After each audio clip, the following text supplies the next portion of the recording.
Hello everybody, welcome back to Ray Garish, your favorite teacher turned rap scholar, and today we have a very exciting video. We're going to be doing a tier list of JPEGmafia's discography, starting from his album releases under his JPEGmafia title, and maybe if you stick around until the end of the video, we could have some extras. Let's jump into the first album, Black Ben Carson. Black Ben Carson, in some ways, is really cool. That brash, noisy production really scratches that itch I have for like really industrial, glitchy sounding stuff. The problem I have with this album is it is pure lumpen proletariat, and by that I mean that Peggy is ignorant, not always in a great way. Some of the lyrics are a little cringe and dumb, but the production sounds really cool. Unfortunately though, it feels like a lot of Peggy's production hasn't necessarily been worked into the best songs, and so there's plenty of skips on this thing that leave it feeling really long sounding. If you listen to this album from front to back, it takes a really long time to get through. And by the end of it, Peggy hasn't necessarily said anything that interesting. For that reason, I think it's fair to put it into C tier. I could even put it down into D if I really wasn't feeling it on a particular day. But I'm feeling nice. I feel like C tier is pretty fair. Moving on to Veteran, his second studio album. This is a really great album. I don't like it as much as some of his other fans and some other music critics might like it. I think a lot of it has to do with the way Peggy sits on top of the beat and isn't necessarily mixed in the most interesting way. It's just a guy rapping on top of some really crazy sounding beats. That being said, there are some incredible highlights from the opener to Baby I'm Bleeding to Curb Stomp, all-time alternative hip-hop songs. And if you're looking for like really industrial sounding hip-hop that really scratches that itch, you know what I'm talking about. This album has that in spades. But I'm not gonna lie to you, every time I listen to it, I always feel like there's songs that I skip, that I'm a lot less into. I think it's fair to put it into A tier. It's pretty good, but there are albums I would definitely put above it. All My Heroes Are Cornballs might be my favorite Peggy album. It's almost like on this album, Peggy suspended his consciousness. Feels like his ego death album, where he kind of sees through himself. The brash, kind of like shit talking that felt kind of toxic and irritating before kind of fall away, and you're left with what feels like a really sincere album. Peggy really bears himself on this project. On songs like Free the Frail, where he's singing, he sounds beautiful. He knows when he's being ironic and he knows when he's being sincere. There's a really good balance of the two tones on this thing. It's almost like Peggy's a Flower Boy, if I were to try compare it to another artist's trajectory,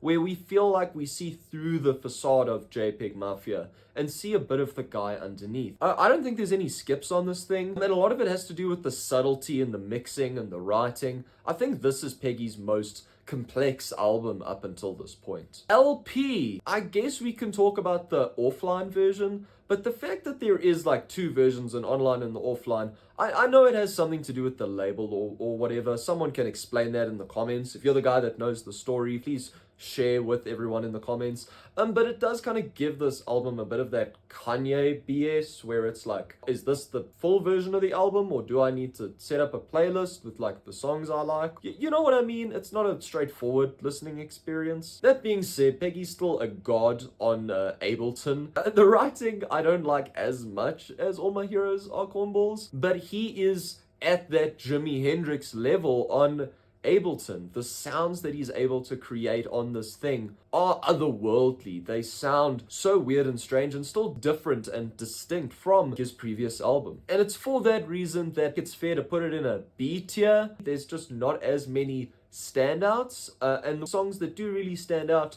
I like, but I don't necessarily love as much as some of his other stuff. Dikembe and Nemo and Ghost of Ranking Dread, Untitled even. These are great songs, but not necessarily top tier for me. Scaring the Hose. Let's just get it out the way. This is going straight into S. I'll tell you why. This is the thesis statement for this album. Is the title. Is how scary can we be? How unlistenable can we make our stuff?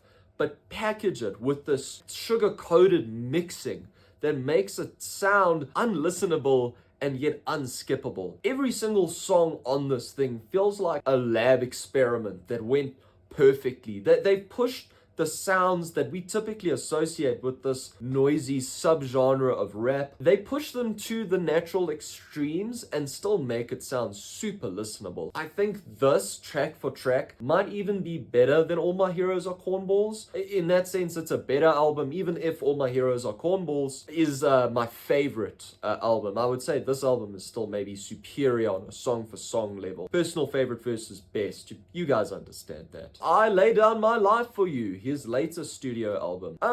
I think this album still sounds amazing. We still have incredible Ableton abilities. Peggy sounds great, but lyrically, he kind of treads water on a lot of this album. There's lots of lyrics about just the Hollywood lifestyle and just doing drugs and sex. Lots of hedonism.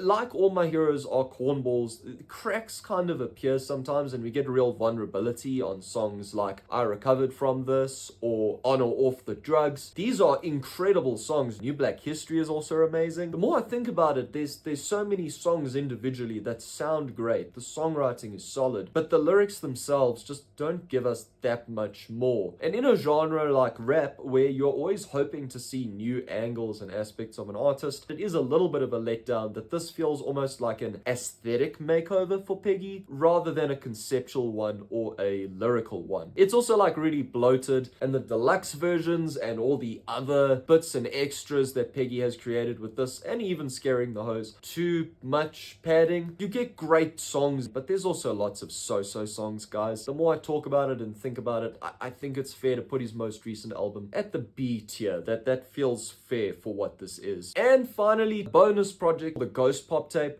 which I think has aged really well. It still meanders a lot and has lots of segments where nothing happens, empty space. I don't know if you guys really like this project front to back all that much. If you're one of those on the internet that thinks that it's amazing and like one of the best underground rap albums ever, please drop a paragraph in the comment section and please tell me why. I'm not fully convinced, so please do try convince me. For what my thoughts are worth, I'd put it at around a C tier, maybe even D tier. Guys, that is my JPEGmafia tier list. Let me know if you disagree about any of the placements. Drop a comment, let's argue. I'd love to discuss more with you.